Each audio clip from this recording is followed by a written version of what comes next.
All right, welcome everyone. This is part 3 of the 6-hour Sociocracy workshop hosted through the Design School for Regenerating Earth. Really happy that you're all here today. I have a lot of content that I'm excited to share and some ways that we can practice together. So I want to start with just a little grounding exercise. Just take some deep breaths, finding a comfortable position. Be pulling your shoulders up closer to your neck, to your chin. And then slowly rolling them back down, just releasing some of that tension. Maybe briefly closing your eyes or softening your gaze. And just taking some deeper breaths, some low belly breaths.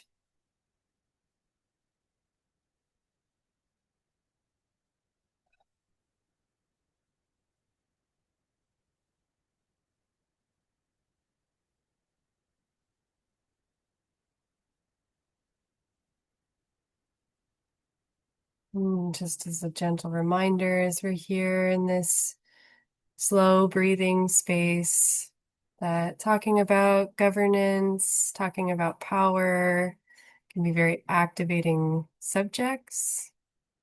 So always remembering that you can come back to the breath. As facilitators, reminding people to come back to their breath and really soften the tension in the space.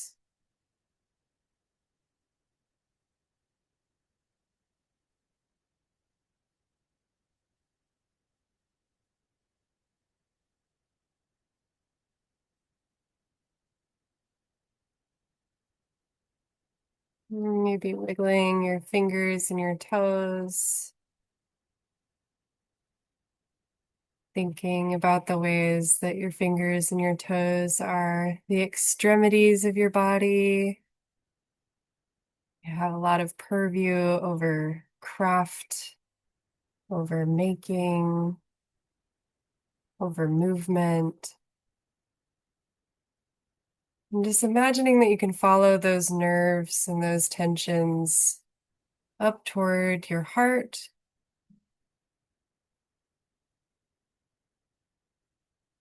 This place that is circulating all of the blood through your body and up into your mind, just trying to keep an eye on the big picture.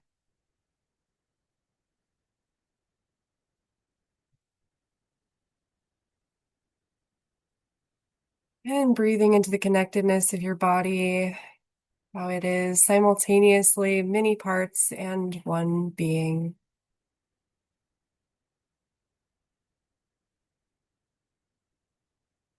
And gently opening your eyes into the fractal nature of being simultaneously many beings and one being in this space here.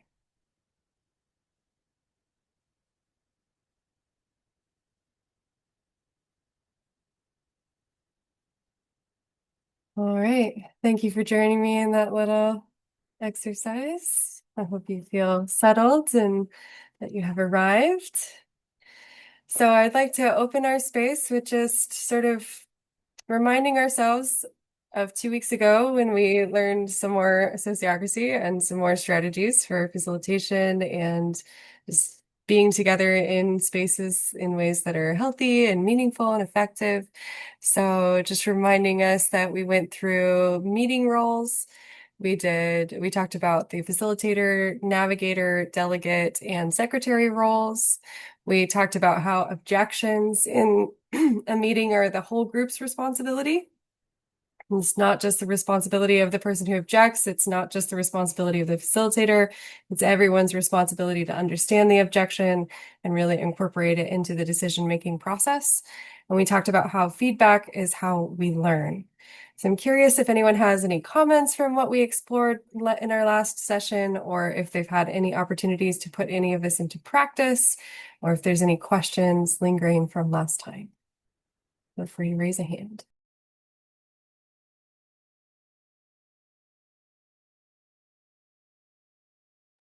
Over to you, Dave. Thank you.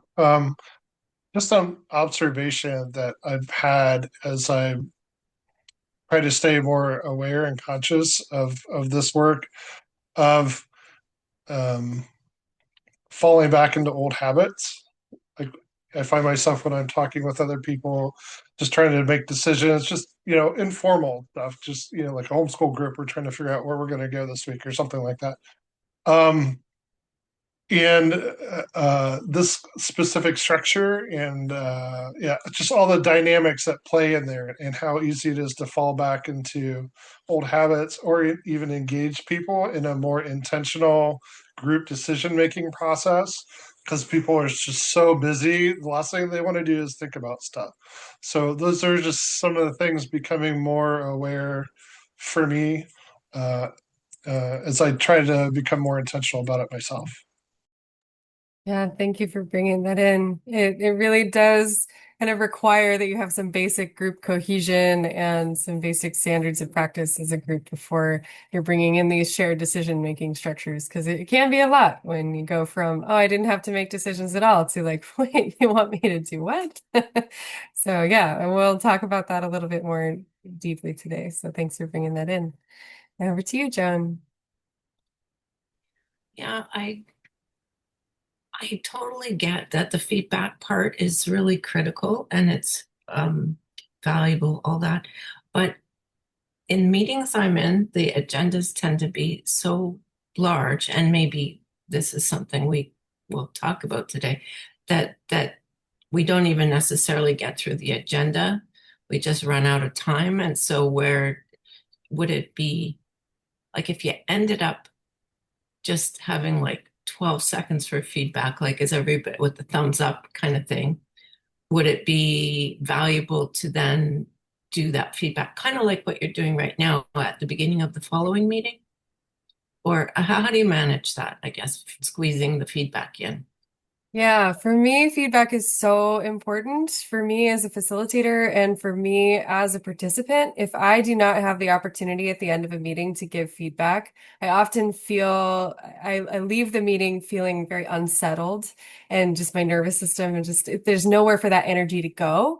And there's no one else in my life I can really tell who is there what happened and what didn't go right or what went really well. Like there's just, it's difficult. They don't have that like lived experience.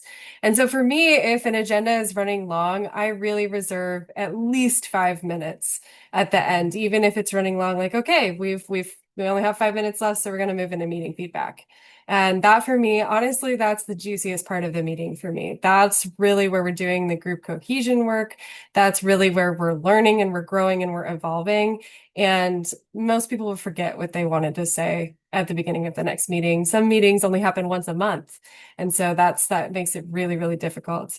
And I would say that if you're consistently running into, you're not getting through the whole agenda, either there are too many people in the group and you might need to differentiate into smaller circle groups, or there might be like not enough brevity of speech, so you might encourage people to be a little briefer in what they're talking about, or you might need to meet more often.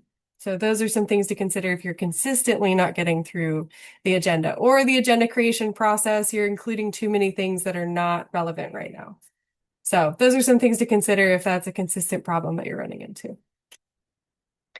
Yeah, any other questions or reflections before we get started into our content today? These are great questions. I love questions. They're so fun. Great. Rick. Well, it's kind of an observation in leading groups. I think the idea of going around everybody having a say in what they're doing is very important.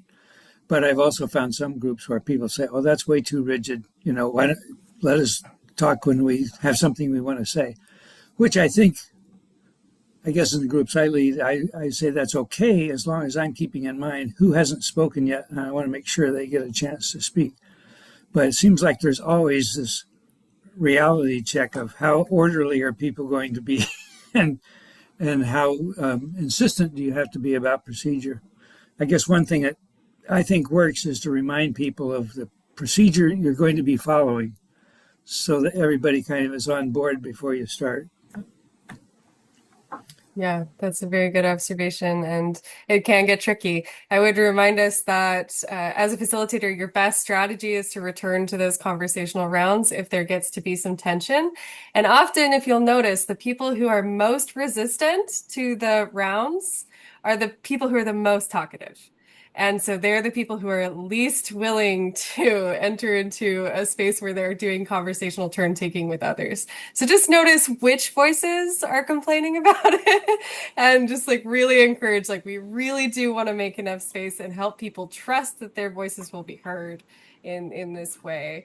And there are times where it makes sense to break that structure. I think too much rigidity is also a problem, but you really have to be careful because if you give up the rounds entirely, you as a facilitator have now lost control of the meeting.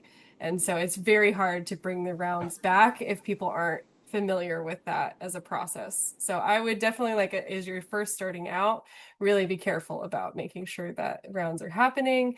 But over time, there can be some more flexibility. Yeah. But thank you for bringing that in. It definitely comes up a lot. And one more comment, Dave, before we move on. Thank you. And once Rick bringing that up triggered a thought for me of I'd be curious your thoughts and whoever else's thoughts on when is sociocracy appropriate for, is it appropriate in given context? I'm assuming not all contexts. Maybe for like example, like a community dialogue, just trying to like more of a brainstorming session. I don't know. This is just coming up in my head now. So just that prompt, that curiosity is coming up for me. Thank you. Yeah, we talked a little bit about that in the first session about which groups that it's really good for. And I would say that, and we'll talk a little bit more about this today as well, that groups where there's defined membership, where it's really clear who's part of the group and who isn't part of the group, really helps because you're having people who are returning regularly and are able to get trained on these processes. If you have random people coming in and out all the time, that's maybe not a good place to have really rigid structure, right? So just something to think about. Thank you for bringing that in. Yeah, and if anyone has any other comments about what Dave said or any of the other comments that they'd like to share, please do put them in the chat. And I will go ahead and start our presentation for today. So let me do that.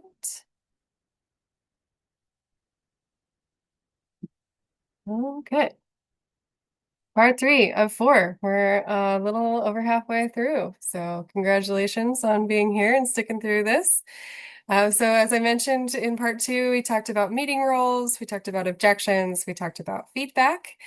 And we're moving now into part 3, where we're going to be talking about mission, vision, aims, and domains as those terms exist in sociocracy. We're going to talk about general circles and mission circles. We're going to talk about double linking, which is that the delegate and navigator moving up and doing communication between circles. We'll have some opportunity for breakout rooms to design your own circle structure. So get some practice in what does it look like to design your own circle structure. And of course, we'll continue talking about meeting feedback. So I am thinking about, we've talked mostly about how the meetings go in sociocracy and the format for that and the roles and how those take place and why we use that format. But in that context, we're kind of really thinking about a really small group of 4 to 8 people. And so now we're starting to look out, okay, what if we have a bigger organization or where we have more things that we're doing? There's a lot of disparate things in our organization that we're doing. How do we handle that? So we're moving now into talking about multi-circle organizations and how sociocracy functions in that way. So you might have one circle right now, but why would you add circles? Why is that something you want? So some reasons that might want to happen. Your team has more than 8 people. At that point, it's very hard to do the conversational rounds in a timely way. And you start to, it's just a lot of energy to manage. And what often happens if you have really large groups, I just experienced this at the Portland's People's Assembly, you have really large groups, then you kind of default to only hearing from the most outspoken people in the room. And that becomes, it just becomes less inclusive. And there are benefits to having really big groups, but there are also a lot of drawbacks. And so Sociocracy is trying to manage those drawbacks from having large groups by having these smaller ones. You might also add new circles if the categories of your work diversify. So maybe you have a group that's really focused on community garden projects, and you have a group that's really focused on farmers markets. And those are two really different things. And they kind of don't care about the other one as much as they care about what's going on in their own circle, but they still need to communicate in this central way in the organization. So you might have those specific circles. You might have team members, like I mentioned, that only care about the farmers markets and only care about the community gardens, and they don't really want to care about the other thing, and they don't have time to care about the other thing. And then bandwidth is going to vary. So you have opportunities when you have multiple circles, people can join multiple circles, or they can just join one. And that allows for people to kind of show up with the capacity that they actually have. So those are some reasons you might add circles. So when we add circles, we really need to understand these terms first. So you probably have heard the term vision, mission. Those are maybe familiar, but for the purpose of sociocracy, this is how we define them. So the vision is the biggest picture version of like, what if everyone in the world did this thing that we want to do? What is the world we want to live in? So really thinking super, super big picture beyond even the organization, like what do we really want to happen? So maybe if we think about the design school for regenerating Earth, the vision is regenerating the Earth. And that's it. That's something that involves everyone. That's a whole planet vision, right? That's huge. And that's what we want for the vision of any organization really, is to think about what if everyone did this? So that's what we're talking about when I say vision in this context. When we talk about mission, it's like, okay, what is the piece of that vision that our organization as a whole wants to focus on? So it's coming down a little bit tighter. So maybe the mission is, okay, we want to, maybe an organization that's breaking off of the design school or is a hub in the design school might say something like, okay, well, we want to regenerate the Pacific Northwest, or we want to regenerate the Great Lakes, or whatever, right? So they're kind of like, what is the piece of the vision that you want to focus on as an organization? That's your mission. The aim and domain are specific to the individual circles. So each individual circle in an organization will have their own aim and domain. So the aim is kind of like your goal. What do you want to accomplish? How will your team contribute to the mission? So, okay, we want to regenerate the whole Pacific Northwest, but how are we going to do that? What is our approach? There's many different approaches to doing that. Are we going to do it through education? Are we going to do it through direct volunteering in the landscape? What is your goal as a circle? That's your aim. The domain is, what does your team have specific authority, control, and purview over? So, okay, we can make decisions about, say, when we schedule the volunteer days without consulting any of the other circles. This is in our purview. We have authority over this. We can make decisions over this without direct input from the other circles. So domain is really important because this is how we establish that less hierarchical version of governance. Is each circle has their own purview, their own authority, and so they can make decisions without big input from all the other circles. And there are ways that communication happens across circles, and there are feedback loops that go through each circle. So like if a decision is made at kind of an extremity level and it gets back to the coordination or the general circle and they say, oh, that really actually affected more than just your circle, then that circle can accept feedback and kind of incorporate that and maybe shift their domain a little bit, or their understanding of their domain a little bit, moving forward. So I have some examples for you to help us understand these concepts. So an example of a vision is a world where everyone has access to potable water. So that's like global. That's a really big picture version of what we want to do. That's like the biggest picture, everyone's involved version, right? So then what is the piece of that this hypothetical organization wants to focus on? They want to regenerate the watershed such that the water is more drinkable. So they've gone from the whole world having good drinking water to, okay, the piece that we can actually focus on though is that the watershed water in this watershed is more drinkable. So coming down and asking that piece, and that's organization-wide. The mission is organization-wide. Then we have let's say an aim for one hypothetical circle. Their aim, their goal for this one circle within that organization is to organize volunteers to engage in ecological restoration for the watershed. So the way that they are accomplishing the mission is through the aim, through organizing volunteers in this case, in this example. And lastly, the domain for this hypothetical circle in this hypothetical organization is volunteer coordination, outreach, planting, soil testing, and water testing. So those are all of the things that this circle can do without having to get input from the other circles. In theory, this is a hypothetical. But just to give you an example of, okay, this is what they have authority over. This is what that circle can decide together without getting input from others. So before we move on, I think it's really important that we understand these concepts. And so I want to stop and just ask if there are any questions that you're having as we're like kind of moving through this content. And before we go on to the next little section. Yeah. Sahir? Yeah, may I? In the one previous slide, the domains, volunteer coordination. So can I see the slide so I can Yes. recall? Yeah.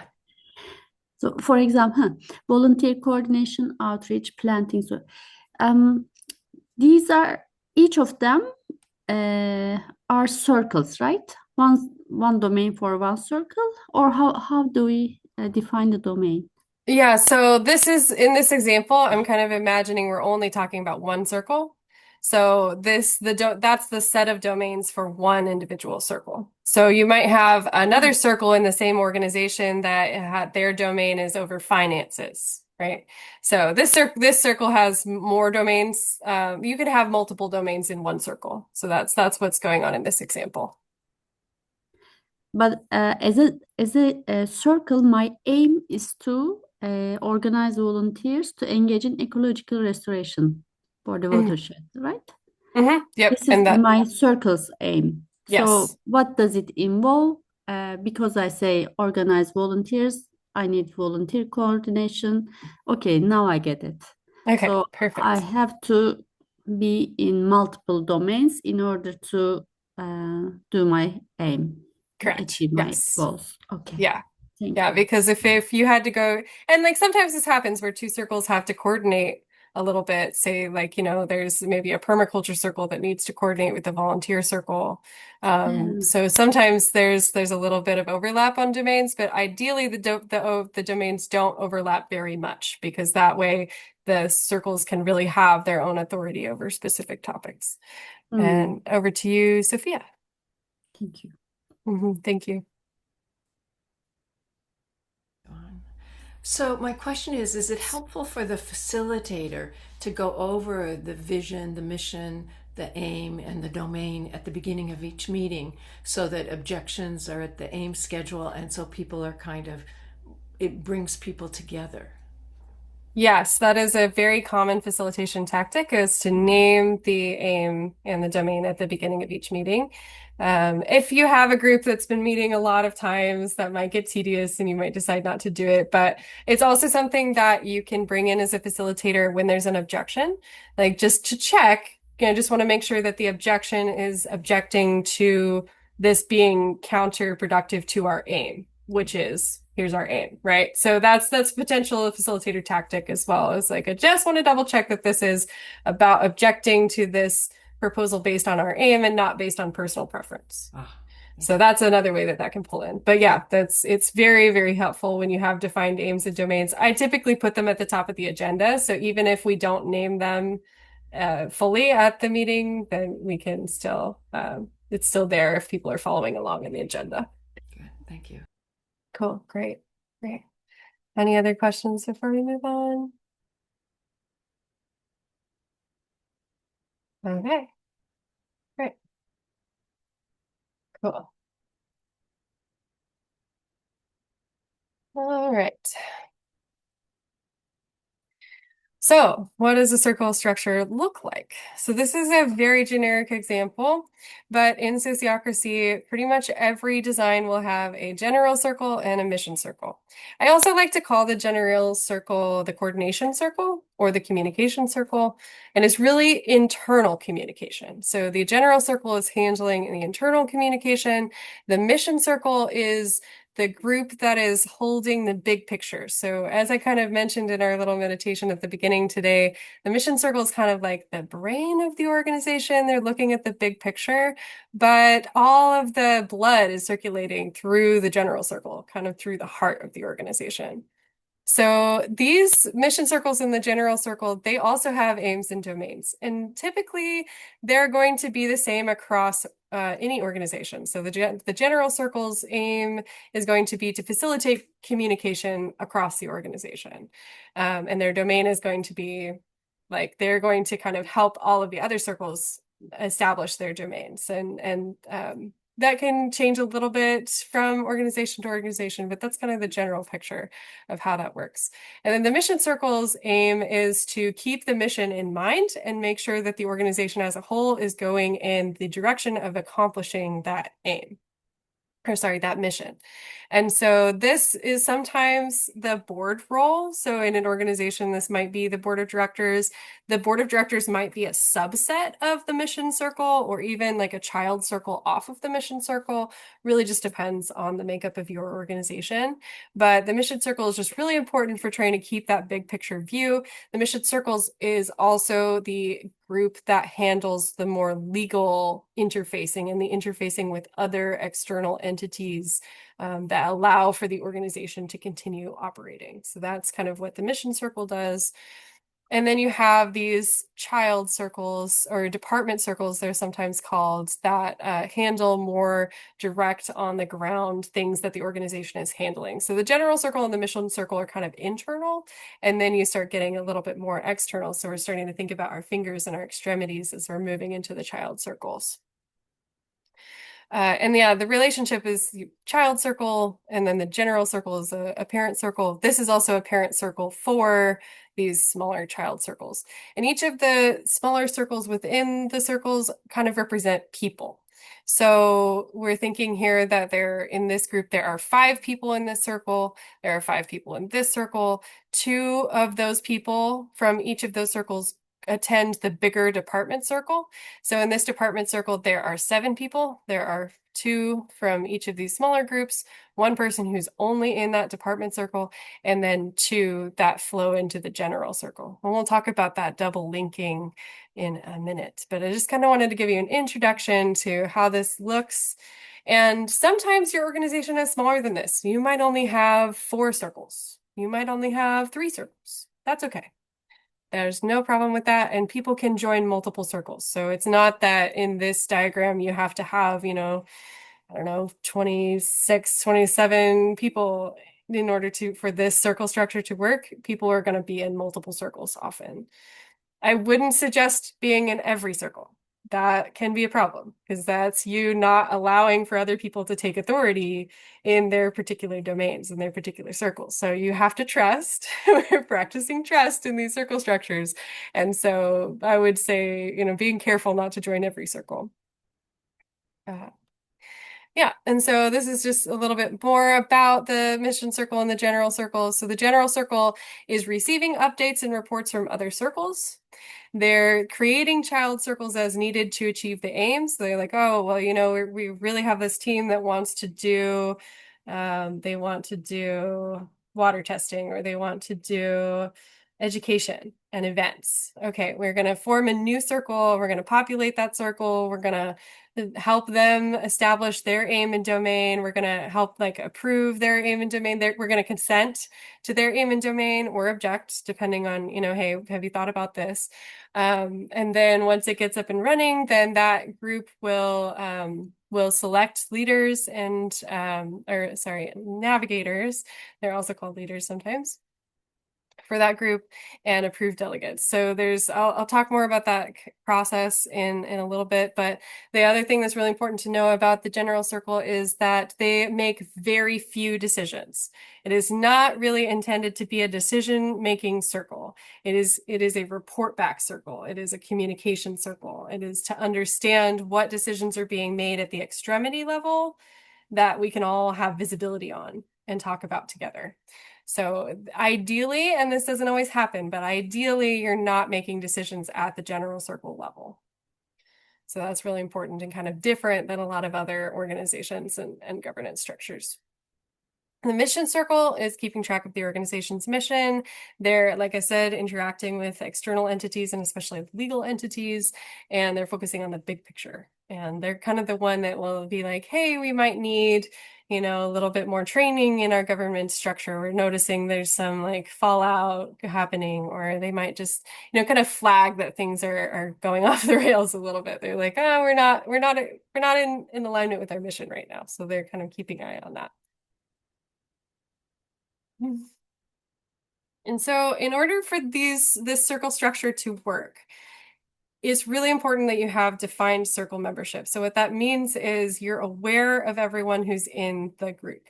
And there's a clear process for how people become a member of the group. And there's someone keeping track of who the members of the group are. This is important for accountability and feedback, because we want to have those feedback loops in place. So if someone is continuing to show up, then we can provide them feedback safely and proactively. And then it helps the group understand who has consent power in the circle. So there are some times where you have people who are observers who come into the circle, but they might not have voting or consenting power in that moment. Or some circle structures will say, okay, you need to be in the organization for X number of months before you have voting power. So in order to keep track of that, you need to have this defined circle membership. And then it also makes it clear who's eligible to hold roles within the meeting. So when you do a selection process, which we did last time, you have a better idea of like, okay, here's a list of all the people in our group who are eligible to hold a meeting role. Who of those people would we like to elect? So that's what we are talking about with defined circle membership. And as Dave brought in, it can be really difficult if there's a lot of people coming in and out of a group all the time to establish some of these structures. And so in a group where there's a lot of turnover and a lot of movement and a lot of new people all the time, sociocracy might not be the best fit, but that doesn't mean that you can't incorporate some of the consent and conversational rounds and feedback processes. It just might not be like, oh, we're going to design a circle structure together, right? So just kind of have to play to your audience there. Okay, and then I just want to rename, we've seen this slide before, but I want to rename the meeting roles because these become more relevant now that we know the circle structures. So the leader they're kind of like the mission circle inside of a particular circle. They're the big picture person. They're making sure that the circle is working toward achieving its aim. They're responsible for review and feedback processes for the group, so keeping track of that. They help with agenda creation and kind of like consent to the agenda ahead of the meeting that maybe the secretary drafts. And they act as one of two links. So they are one of the people who's going to go to the parent circle to report back about the decisions that were made. And then they're going to listen to all of the other department circles that are giving report backs and bring back that information to the circle that they're actually leader or navigator of. So facilitator is specific to that particular circle. They're facilitating the rounds. They're keeping tabs of the energy in the group, restating proposals, keeping everyone on task. Secretary is also really specific to that individual circle. They stay in that circle. They take notes. They help with agenda creation, backlog management, timekeeping, note-taking.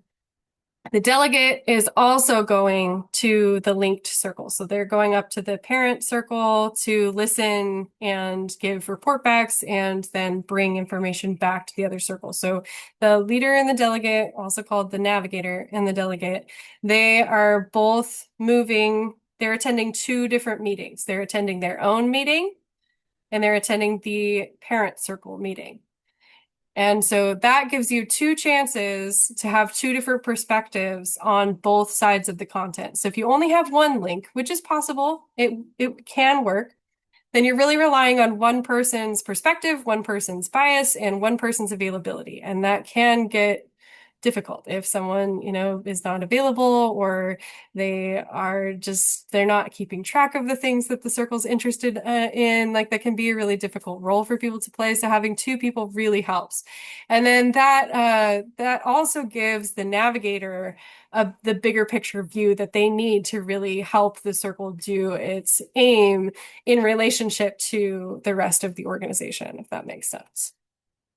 So that's how those work. And I think I have, another slide about this. So the navigator and the delegate are selected positions within a particular circle, which allows for two people listening and doing reports for clear communication channels throughout the organization.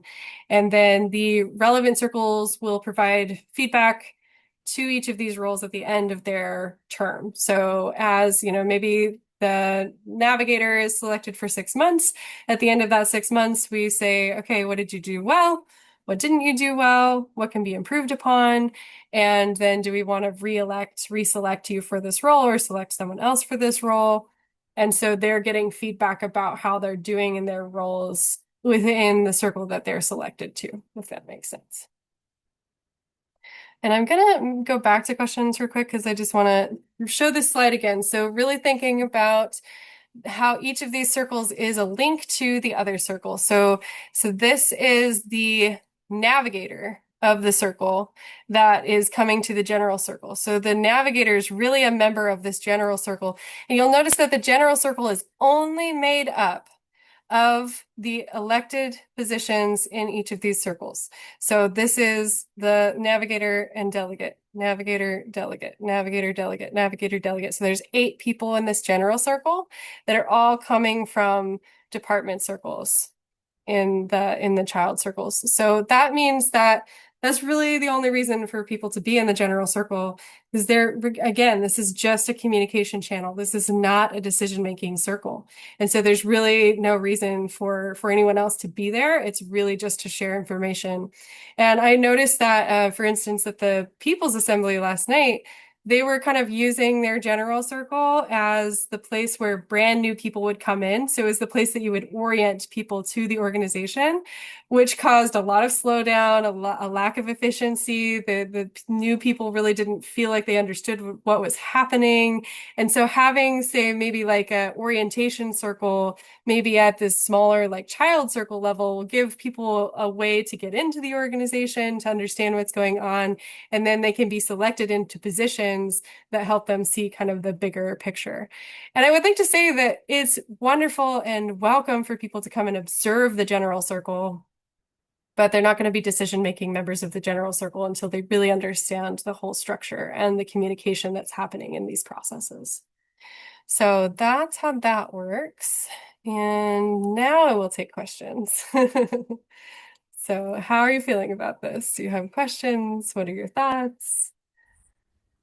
Go for it, Ed.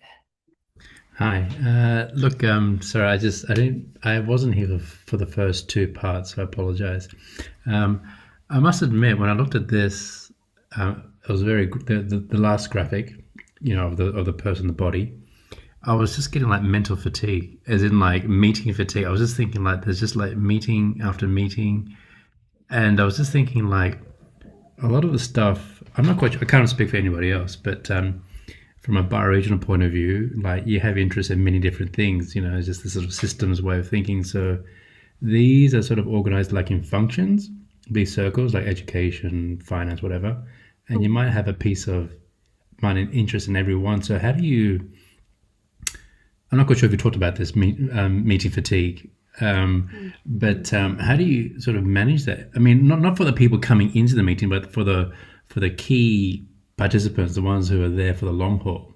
Mm-hmm. How can they manage their time and their resources, whether it's time or whatever, to efficiently be present and there if they need to participate in a lot of those circles? Mm-hmm. Yeah, that's a really great question. And yeah, in that diagram that I showed, each circle, I like to say each circle represents a meeting because that's a Mm. circle that's meeting maybe monthly or bi-monthly or, weekly even. And so really thinking about, okay, when we're designing our circle structures, if we're thinking about here's a meeting, here's a meeting, here's a meeting, here's a meeting, is that sustainable? Do we have enough people to sustain that? And so when you're designing the circle structure, you really have to keep that in mind is do we have capacity for all of these circles and all of these meetings that we're creating right now? So that might mean that, we have something that there's a circle that has a few different domains or a few different functions because, well, this group kind of all collaborates together and the same people are all in these two groups. So maybe we actually combine those groups, right? So that there's a lot to do in the circle design structure part to kind of limit and filter down and narrow the scope of what's going on so that you're not just creating meetings forever. And yeah, it can get big. And like the design I showed, that organization probably has at least 20 people, which in kind of the bioregional mode is kind of rare as far as I see. It's more like 10. So you might only have 3 circles.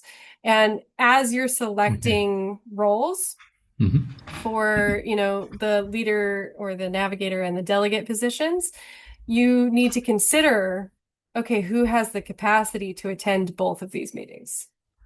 And I think for people who are really systems level thinkers, they would be really good for sort of the department level circles or the general circles, especially so that they can see that big picture. And so that might mean like, well, I really care about the community gardens piece. And so maybe I'll serve as a delegate so that I can also be in the general circle and get to see that bigger picture as well.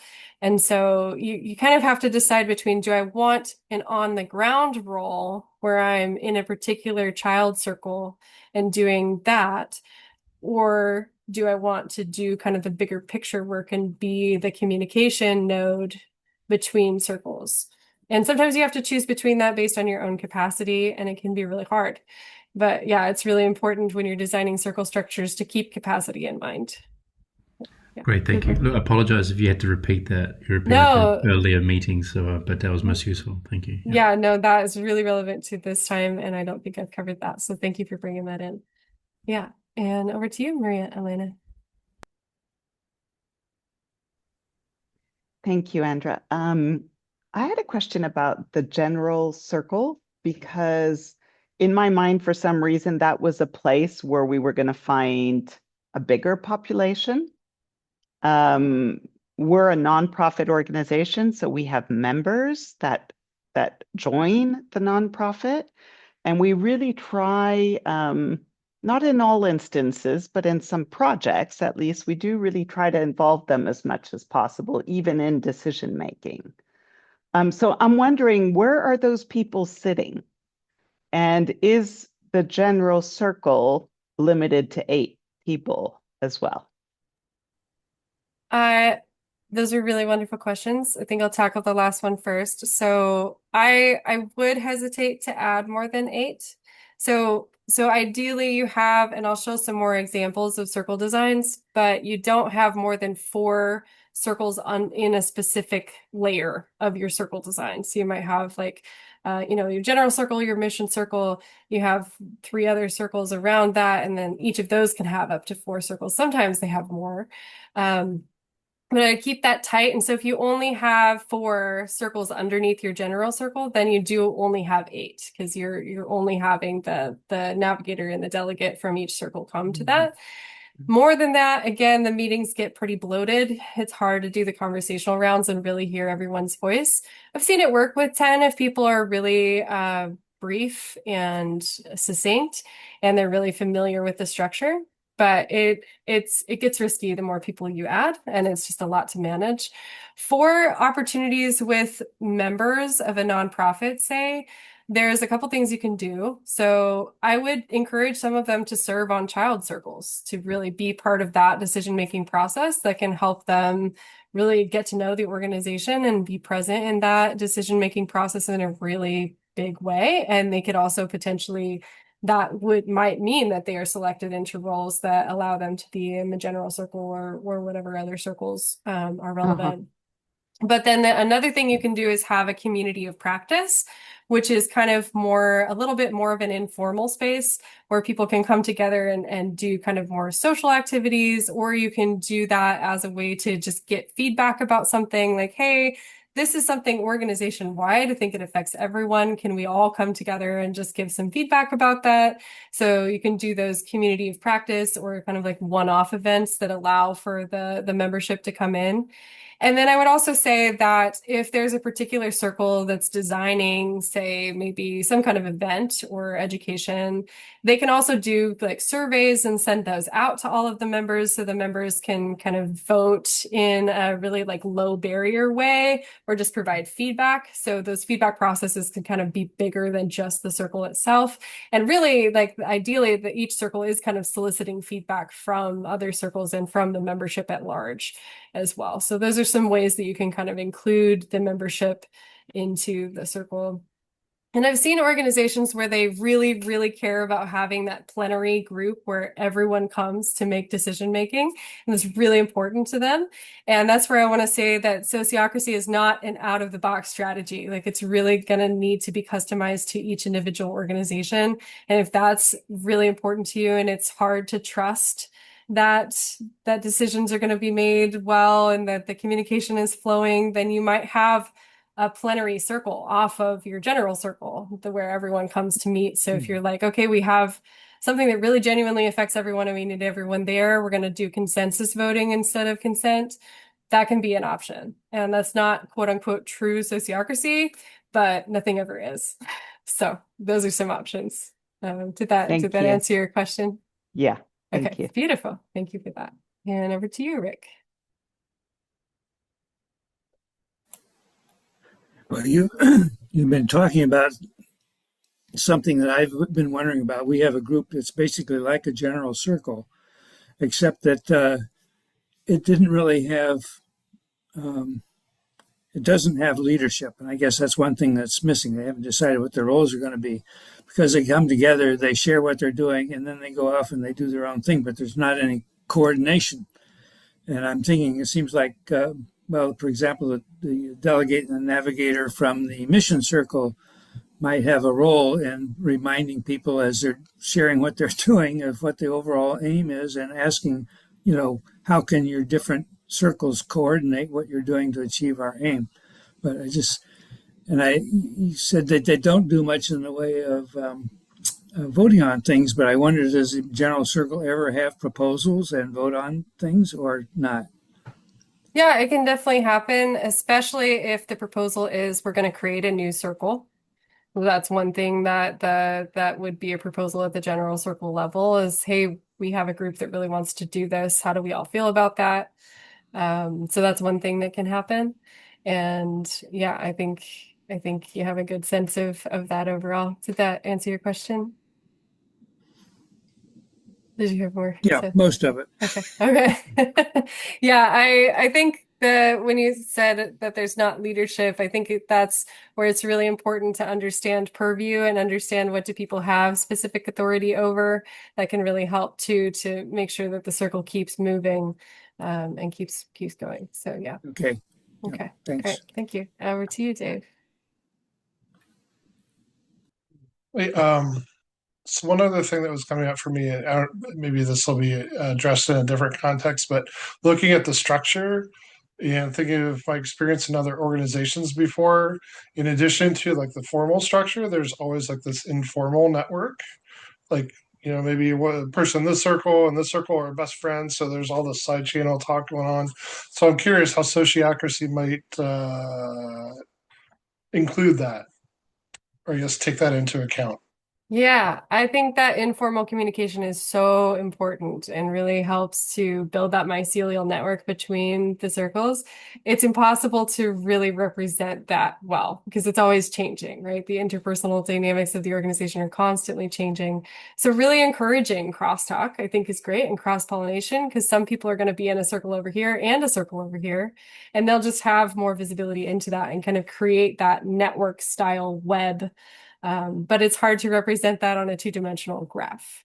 So I would really encourage that kind of crosstalk, and one of the pillars of sociocracy is transparency. And so just really saying like, yeah, please talk about what we're deciding here. Like all of the notes should be public, all of the agendas should be public, like everything should be available to everyone. So yeah, I would really encourage that. I think it's really crucial to the cohesion of the organization as a whole. Yeah, Maria and Elena. Yeah, sorry, I thought about another question about the general circle. I'm wondering, do they ever meet? So the 8, do they ever meet, and what do they talk about? Because because clearly you've got 2 in each of these circles. Yeah, I'm struggling to see what is it that they're talking about. Are they recapping what's happening in all of those other circles amongst themselves? Yeah, so they do meet. It is a meeting. Every circle is a meeting. And it's mostly report backs. So each circle will go and have a turn and say, especially the decisions that have been made at the circle level. So, okay, we made a decision about this, just so you all are aware. So it's kind of like just that communication sharing between them. And then if there are things like, hey, I think we need to create a new circle, or hey, I think we might need more sociocracy training, or hey, we need there's all kinds of things that could come up. One other thing that comes up is if there's a circle that has a proposal and they're having a really hard time deciding about whether to pass that proposal, there's like just a lot of tension, a lot of objections. One thing they can do, and this isn't ideal, but it's one thing that they can do, is send it up to the next circle in the level. So like the next level up.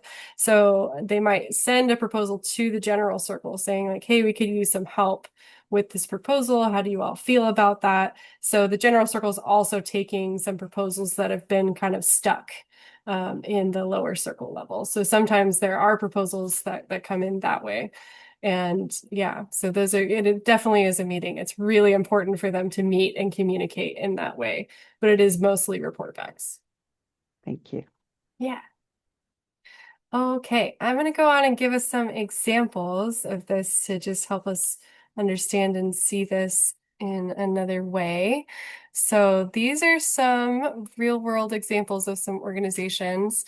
And I guess first just want to show that like ideally in our circle structure, we're all connected. There's this free flow of information between all of the circles. And if we were all just kind of stand back, then we would all be in a big giant circle, right? So this is just kind of like pinching the circles in to kind of give them domains and authority and just a little bit more structure in and of themselves so they can make decisions, but we're all still part of this bigger whole.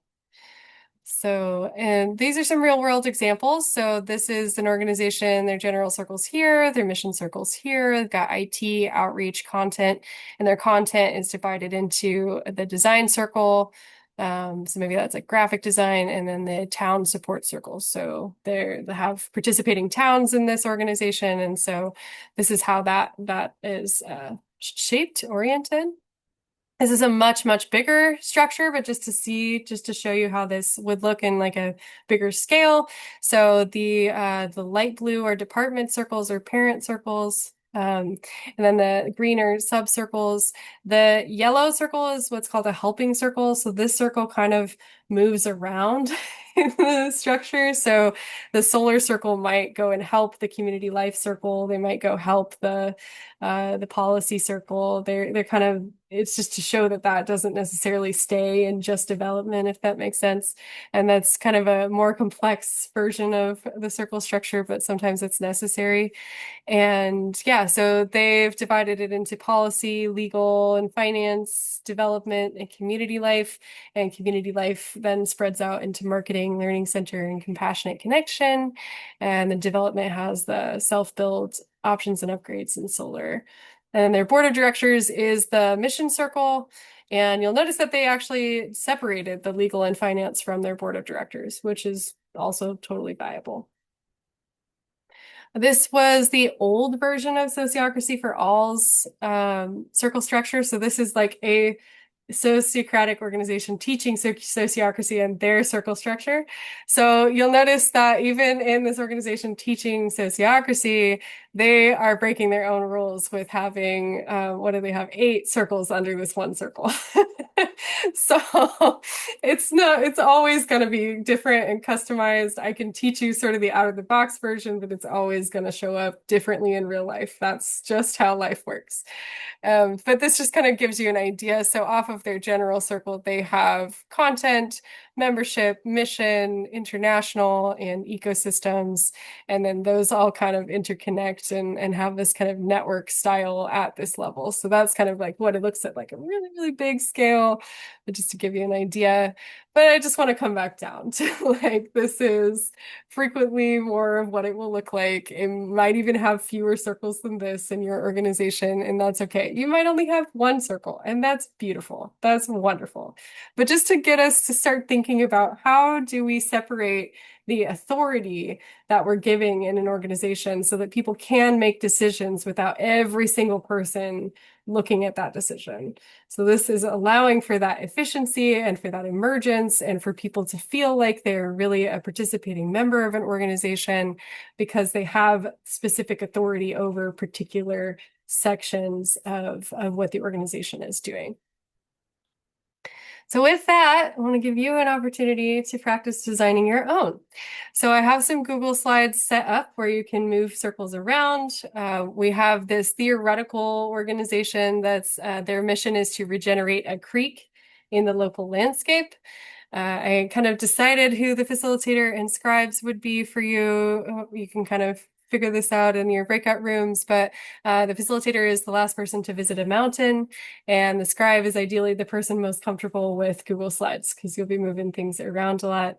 And so really thinking about what is each circle contributing to the mission, what would their aim and domain be? You don't have to document that, but just kind of thinking about it as you're talking. You want to make sure that you have a general circle and a mission circle in your design. And then you want, in the process of creating the circle design, I encourage you to practice the rounds, practice, getting questions like, what do we need to think about? What are the qualifications we need to bring in? What circles do we even need? Sort of bringing in those questions and then doing a round of reactions and comments once you're kind of feeling like, okay, we've got something of a structure here. How does everyone feel about this? And then seeing if you can get to consent in your group before the time is out. So, all right. Any questions about that? I will also show you real quick the slides. I'll post them in the chat so you can start looking at them as well. But yeah, so each room will have its own slide, and they can move each of these circles around. They can move these arrows around to kind of show like how the circles are related to each other. And just make sure that you're in the right slide. So will say room 1 or room 2, and then you have the mission, the facilitator, and the scribe documented here, so you don't have to remember that. And then there are also the slide of instructions are here to look at for reference, and this diagram of a possible circle structure. So you can start thinking about that. And then when we come back, we will do little presentations on our circle structures that we designed. Is there any questions about that before we go into groups? Willing to give it a shot? Yay! Okay, I'm going to do 3 breakout rooms, and they'll start now.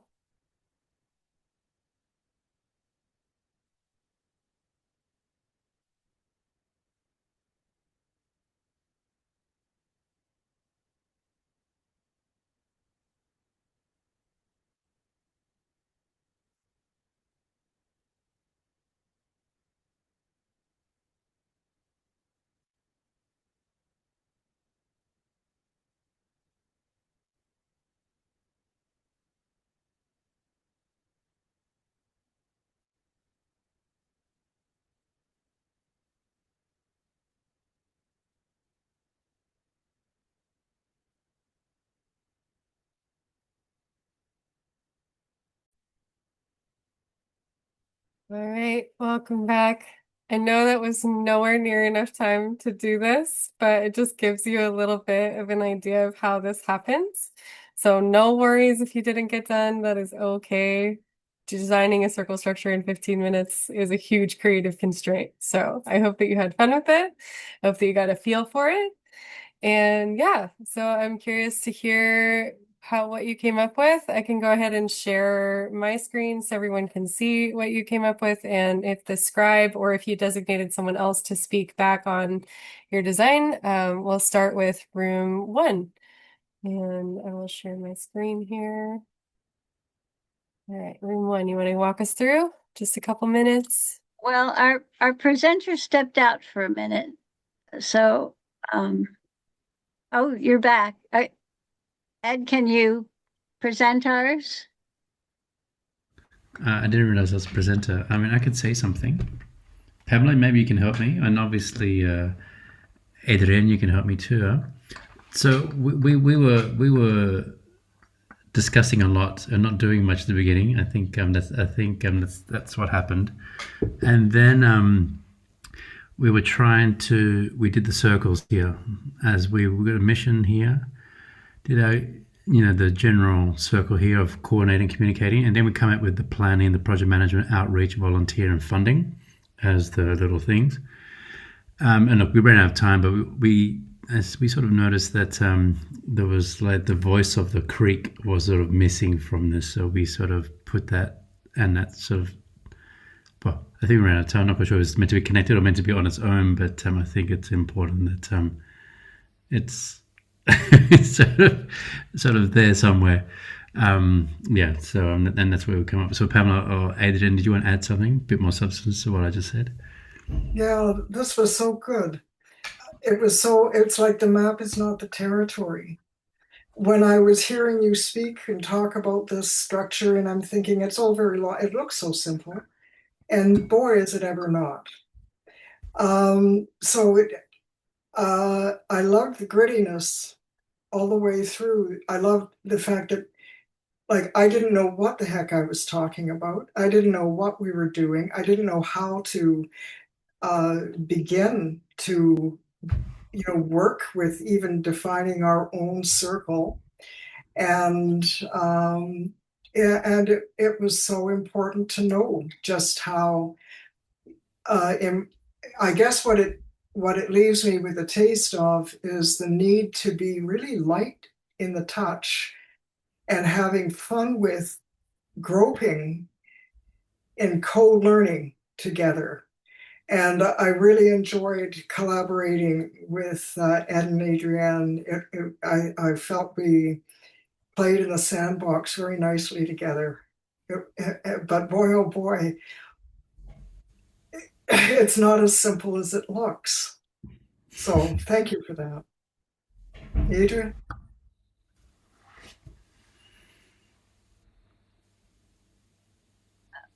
Yeah, I think I spent a little bit of our time because I forgot that the first slide was the one we wanted to refer to see what we're supposed to do. And that was right there, but I couldn't screen share, so we spend some time with the technical things, I think. Yeah. All right, well, beautiful. And I love that you brought in the voice of the creek. That can also be a designated role within each circle, if that's a role someone wants to hold of being the voice of the creek. And then, I'd be curious about, can we put outreach and volunteer, maybe nested? Those are like maybe parent and child circles. And just getting curious about like what's the difference between project management and planning and needing to, give those their own domains. So, but otherwise, this is looking really great. Thank you for sharing. Yeah, and we'll go over to room 2. Who would like to present for room 2? Maybe the scribe, or if you designated someone else. So I was the scribe, and it's kind of a hot mess. And I was struggling every time I tried to click on and do something. It shifted me to a different room. So I just had lots of technical difficulties, and I had struggled to move the circle. So this isn't pretty at all. And but we fortunately, working with Maria Elena and Sophia and Genevieve, there was, quite a bit of expertise in regenerating creeks. And so we kind of got into that. And Maria Elena really stressed the importance of, and I think it is this idea of listening to the river, but doing the technical site in order to choose where you are going to do the work. And that gets complicated because of, who the owners of the land might be. So those were the two circles that we created first, the technical site with assessment, and then we had added on the task of plan design to that. And we have first had a stakeholder circle, but then we changed it to communications with stakeholders, as we realized that wouldn't necessarily have the landowners themselves being part of our group. And then we recognized that we needed volunteers, so that was another first. But then what came out of that was we didn't realize we hadn't defined people to actually do the work on the ground. So those are connected between the technical and the volunteers team. And then I added on the finance. I think that's kind of it. I couldn't possibly try to do arrows. I couldn't even move the circles.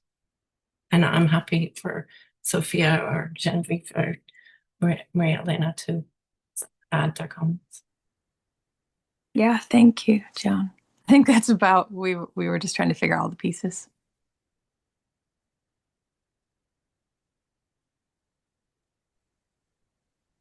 Any other comments from room 2? Well, I'll just say that we also realized how difficult an exercise this is. So it made it really come to life. Thank you. Yeah, thanks for sticking with it with the tech difficulties. Yeah, and with this one, I really like it. I think it's got a lot of really important pieces. I think communication is very important. I would be curious about like maybe the site assessment being the parent circle for both the work team and the volunteer team. So like, there's like the site assessment kind of deciding, and maybe that's how you had it, but yeah. And then having the kind of the two different work teams. So, but that's looking good. That's looking like it might work. So awesome. Thank you. Moving to room 3, who would like to share about their design. I was a scribe for that one, so I can share a little bit about that. From the practicing sociocracy point of view, yeah, it's a lot of things become visible. How a different experience I imagine it would be for a group of people that are very practiced in sociocracy, have a lot of experience, can just zip right in there and they don't have to worry about that structure. So there's some grappling at the beginning of like, what do we do? How do we do it? That sort of thing from all three of us. We're going, what the heck? So getting started with that, but that's a really good experience. That's how we learn, right? So I'm very appreciative of that. And then just the general things that come into play with these sorts of things, like maybe there's some technical difficulties that come up, or maybe there's somebody has to take a phone call, or like a thing that things. That's just stuff that happens. So then from the creek point of view, it took us a minute to kind of figure out exactly what are we supposed to do here. Oh yeah, we're generating a creek in our local watershed. So getting our mind wrapped around that. And then, so what are all the different things that go into there? We came up with, in our group, a group to research the sources of pollution. We need a group to do water testing, perhaps a legal group to deal with local legal issues. We need people to do the work on the ground, like in the actual watershed. And then we're probably going to be communicating with other agent, outside of our organization. We're going to be communicating with other organizations. So we decided to make an outside contact group covering like all those sorts of different things. And that's where we got to. And then if Liz or Rick, please share anything you want to add to that.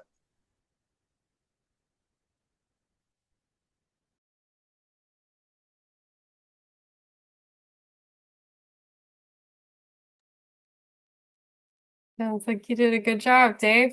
Thank you, room three. Yeah, it's interesting to notice all of the similarities and differences between these designs. And yeah, I would get curious about, is the legal circle something we could nest under the mission circle? Is that part of the mission circle? And just thinking about if all of these are meetings, how can we kind of consolidate them? So, but it's looking really good. Thank you all for bringing that in. And a quick question or comment from Ed. Yeah.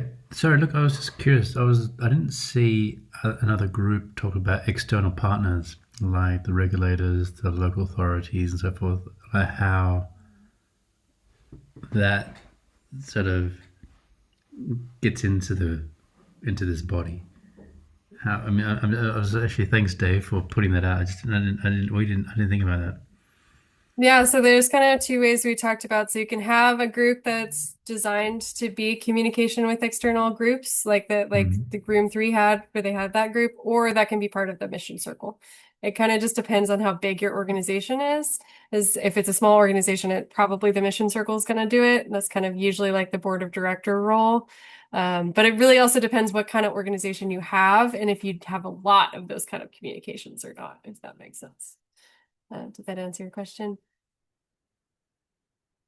Okay. All right, great. Well, thank you for participating in that. It was a joy to see you all kind of puzzling on it and getting in there. And I do want to just say that I want to bring in kind of more of sociocratic brainstorming processes and plan to build that into my next set of courses. So you can kind of see how that works in a sociocratic mode. But yeah, I'm really excited for how this went, and I just want to name a couple takeaways before we leave for today. Let's see, I just share my screen one more time. Real quick, last slide. So we talked about the vision and mission are organization-wide, talked about aims and domains being unique to each circle. Each sociocratic circle will have a general circle and a mission circle, and the delegates and navigators link the parent and child circles together. So those are really like kind of the key takeaways from today that I hope that you got to see and experience and kind of think about in your circle designs. And yeah, I'm happy to stay after if there are any additional questions or feedback. You're also always welcome to leave feedback on the space in the school as well. If anything comes up for you, you have additional questions. But I'm so grateful that you all showed up today, and we only have one class left in this little series. So I'm excited to kind of dive into more kind of edge cases and just little tips and tricks that I've learned along the way. So thank you for coming. Very grateful. I have a question.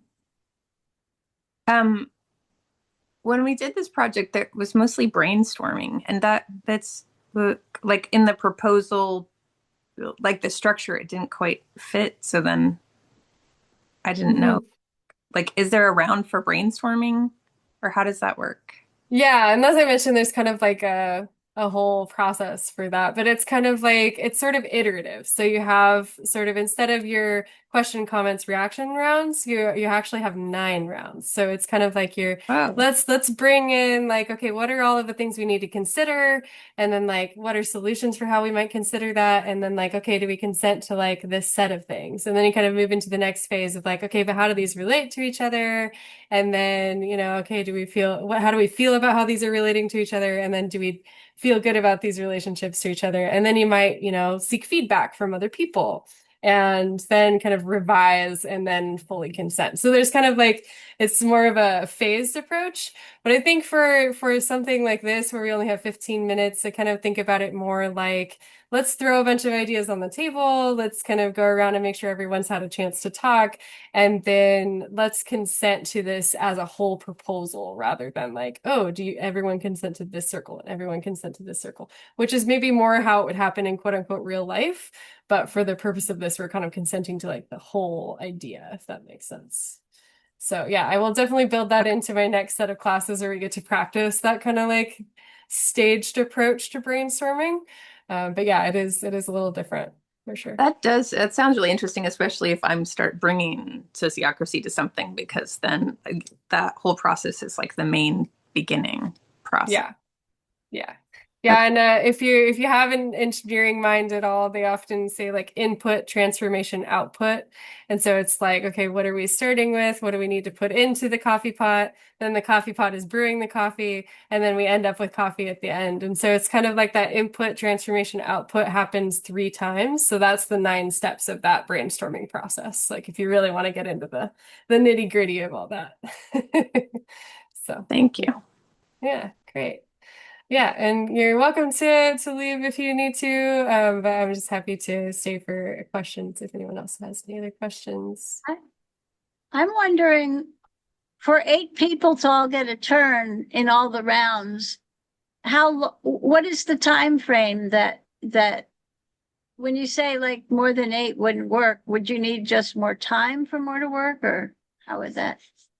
I typically have 90-minute meetings. I think that gives enough time for us to really get through some agenda items, but also allows for the check-in content, checking in with if the action items have been completed, doing consent to the agenda, having the agenda itself, and then doing all of the checkout, like kind of meeting feedback, scheduling the next meeting, all of those things.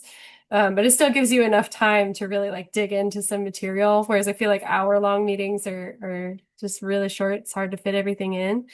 I've seen 2-hour meetings work. I think after 2 hours, people start losing attention. So you kind of have to balance like how much can we manage people's attention.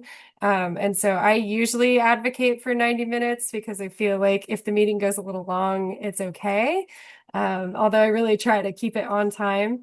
But otherwise, yeah, I think 2 hours is really where people start hitting their meeting fatigue. So, yeah. Yeah, I mean, because I've been drawing for months, I've been drawing round circle pictures. So I volunteered for the Kinship Way. It's much bigger. And so I'm wondering, well, we'll find out. We'll try it out sometime and see how it works. Yeah. Yeah. It definitely gets, the rounds get longer the more people you have. So yeah, just something to think about for sure. Thanks for being here and participating.